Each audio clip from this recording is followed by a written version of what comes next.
Hi folks, this is CNB on the NDTV network. I'm Siddharth Vinayak Partnkar. Thank you for joining me, and I hope you're having a wonderful festive season. Now remember, we're also celebrating 900 episodes of this show. It's the first time any feature program in the country has achieved this. You'll have more of that over the next few weeks, but we'll begin with the comeback of Harley-Davidson. I say comeback because, well, there's a lot of doubt. Has Harley left India for good? Well, no, it's back with a partnership through Hero, and the first major product to launch now is the Pan America. Now, here is a bike that's not a typical Harley. There's no gleaming chrome, there isn't that huge, massive sense of bulk. It's an adventure bike, but it's surprisingly good, as Preetham Bora found out.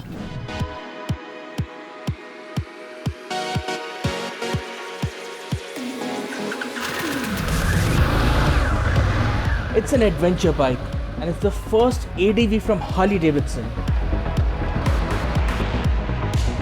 The all-new Pan America 1250 is a part of a well-thought-out plan from Harley-Davidson to not just get into a new adventure segment, but also to operate in new markets as well as include more Harley-Davidson fans into the brand.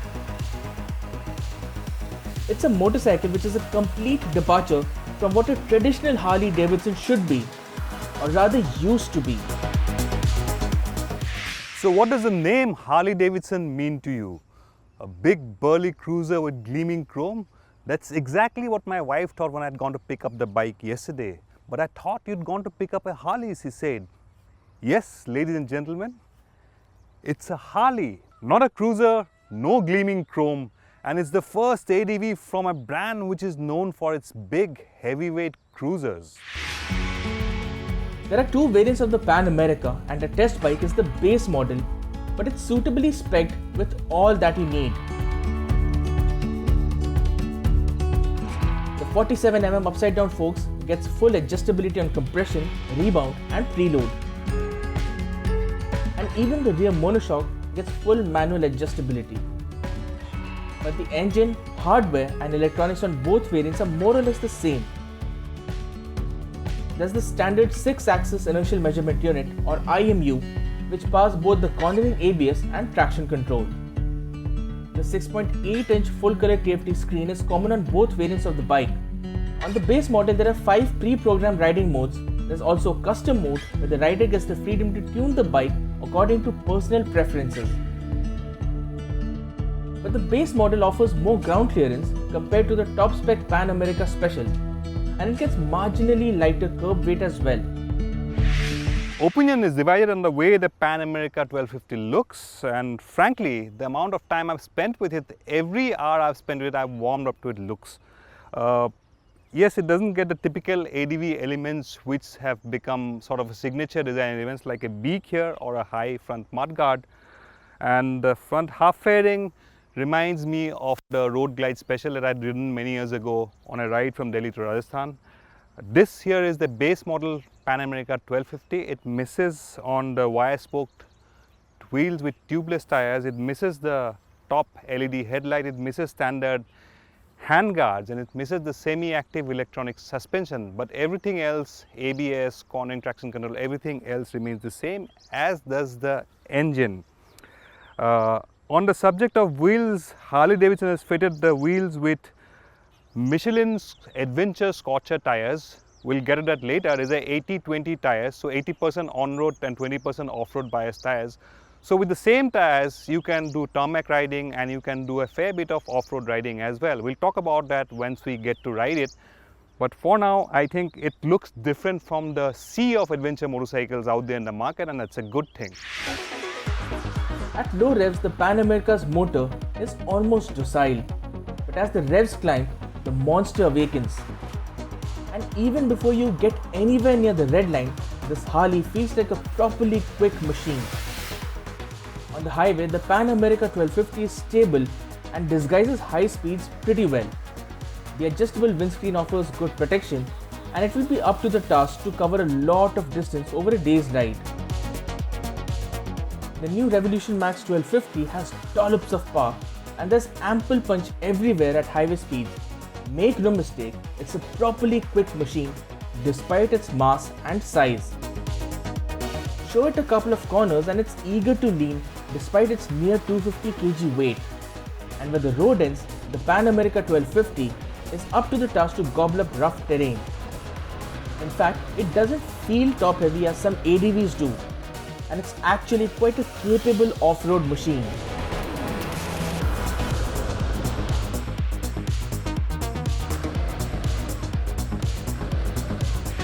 So I've ridden all kinds of Harley-Davidson motorcycles over the years. To me at least, this one is the sportiest Harley-Davidson that I've ever ridden. It's quick and it handles beautifully. Show it a corner and it's eager to lean. And that Revolution 1250 Max engine is liquid cooled, it's got variable valve timing, and it's got the punch to keep you entertained all day long. For reference, let me tell you this, 4000 RPM you'll be sitting at 100 kilometers per hour on the highway. 6000 RPM you'll be well over 150 kilometers per hour, very effortlessly cruising. Very great bike. And of course, those tires, the traction control kicks in a little too early, so you can't really slide it around. But if you're starting off off-road riding, this one is not very top heavy, that will scare you, and those tires offer superb grip. 80/20, yes, but for beginner level off-road riding, great bike. So great tourer, great off-road menace, fantastic fun. There's no doubt that Harley-Davidson has gone the whole 9 yards in developing a truly capable and entertaining adventure bike. It's got a punchy motor, great on-road and off-road manners, and is loaded with electronics. At just under 17 lakh for the base model, it offers superb value with all the kit needed from a modern day adventure bike. The Special is more expensive, but you get additional kit including semi-active electronic suspension. It may not be a typical Harley, but at the least the new Pan America 1250 deserves a test ride and consideration from someone looking for a full-size ADV. In a word, the Harley-Davidson Pan America 1250 is unexpectedly and surprisingly good.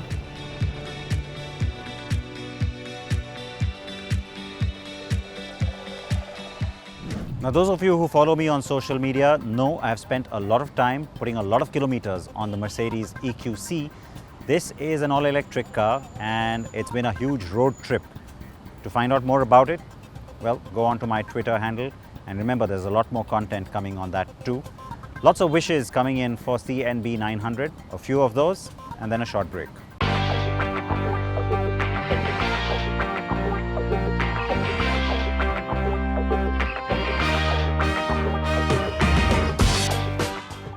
Hi Sid, congratulations on your 900th episode. I'm sure you'll reach the 1000th one soon, but you've been a great guy, your episodes have been great fun, and more than anything else, you've been a true journalist giving honest opinions based on facts and figures.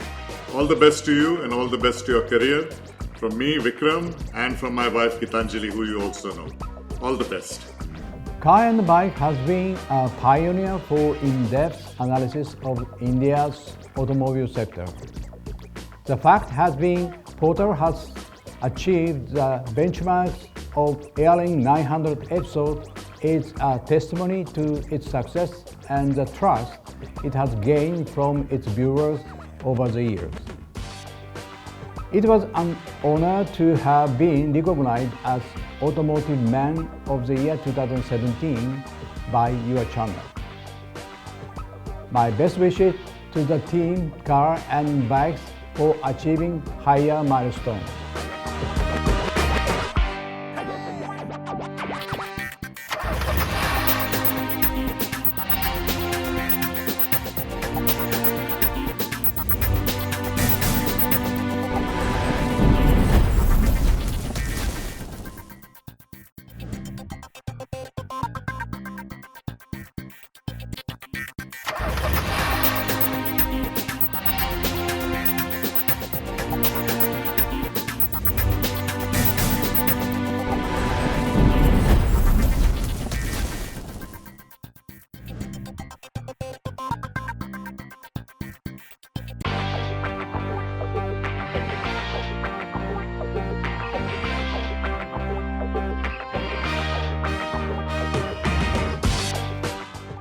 Sid, congratulations.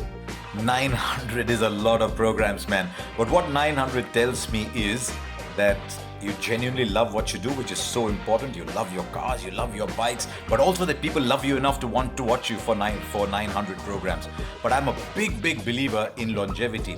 If you're good enough to be able to carry on programs for that long, everything that comes with it, the odd day when you're really not up to it, the odd day when you're overexcited, the day when something goes wrong, and yet you're able to string together 900. Wow, that is very special. Very happy for you, delighted. And I'll tell you what, wish you another first 100, then another 900. Then you'll become a legend. I want to congratulate all you guys at Car and Bike Show on your 900th episode. I'm sure that you guys will achieve many more milestones such as this. Well, wonderful wishes from some very special people. Gives us a lot of encouragement. Now, when you watched our exclusive review of the Mahindra SUV 700 MX series, and if you haven't yet, please check it out on our YouTube channel, you got a glimpse of the MSPT. That's the proving ground that Mahindra has now perfected to test all its new models. A lot of you wanted to know more about it. Here's everything you need to know about Mahindra's MSPT.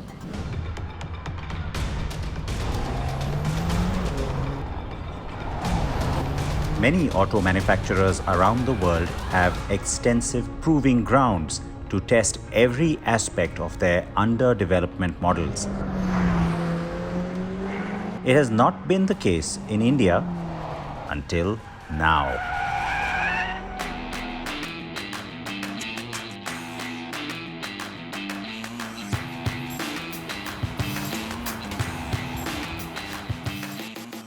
The Mahindra SUV Proving Track, or MSPT, is a brand new and very impressive facility spread over 454 acres outside Chennai. Despite its name, there is way more than just a track here. The MSPT in fact has 20 purpose-built tracks to test various parameters of its SUVs. This is especially helpful to get certain equipment, calibrations, design and engineering elements just right when a car project is in its different stages of R&D. There's the 4-kilometer long oval high-speed track, but I'll come back to that. There's also a straight speed road with an arrow straight and absolutely flat 2-kilometer long stretch, circular dynamic platform, and one of the things that really grabbed my attention, a highway track.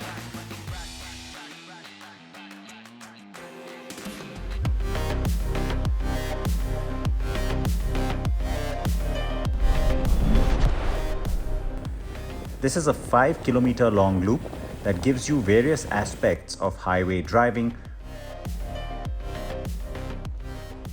from differing road surfaces to potholes and patchwork, and even rumble strips and bumps. It also allows the test driver to switch lanes and carry out braking tests. But there is a special dedicated zone for braking maneuvers. Everything from gravel to the wet. And in fact, different types of low grip surfaces, from glossy tiles to emulate ice to wet tarmac. A test of ABS or anti-lock brakes, traction control, the braking distance, and even ESC or stability control is vital to get the car to be safe on the road when in production. So the braking pad has 6 different surfaces with dry and wet tracks.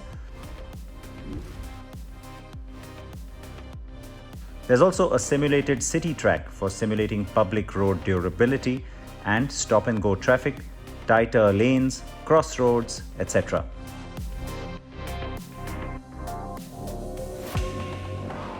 But the part that always gets the most attention is high-speed driving.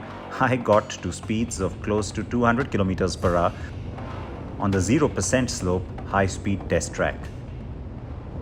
Now, it's not just about the high speeds, it's also about the neutral speed testing, which is why at both ends of this high-speed track, you have this parabolic banking, this curve, which gives you a 43.7 degree angle right at its peak on top, which is where I am right now. Of course, I know it's all about the testing. At this point, I'm just having a lot of fun.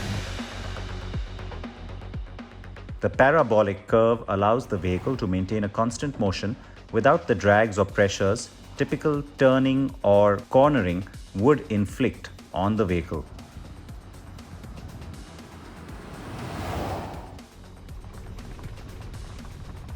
Of course, no proving ground is complete without this.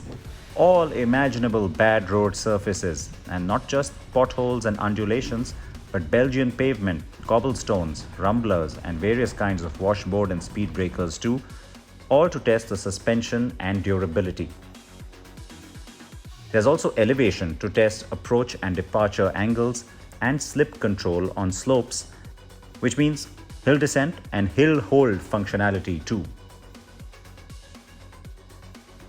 Mahindra has also included some specific test chambers like a full vehicle corrosion test facility with humidity chamber, a dust and sand test, prototype workshops, rain at different angles and intensity, and of course there is water wading too.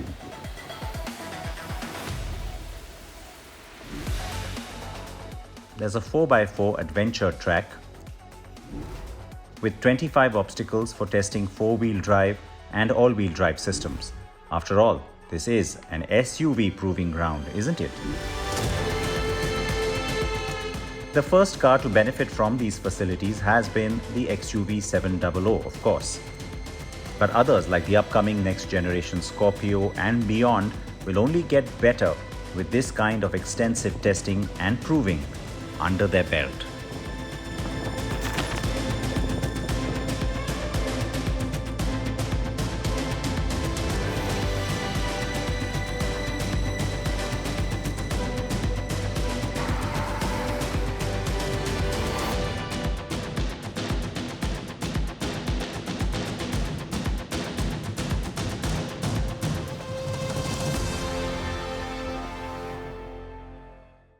That's almost all the time we have for you on CNB this week. Please react to everything. Please tell us what you'd like to see. I can tell you that having this green license plate driving around in the absolute boonies got us lots of reactions, a lot of curiosity, but we also saw there was a lot of awareness for electric vehicles right out there in the hinterland. Please react to all of this as well. And join me next week. In the meanwhile, please wear your seatbelts. Please stay safe. Wear your helmets if you're on a two-wheeler. Bye-bye.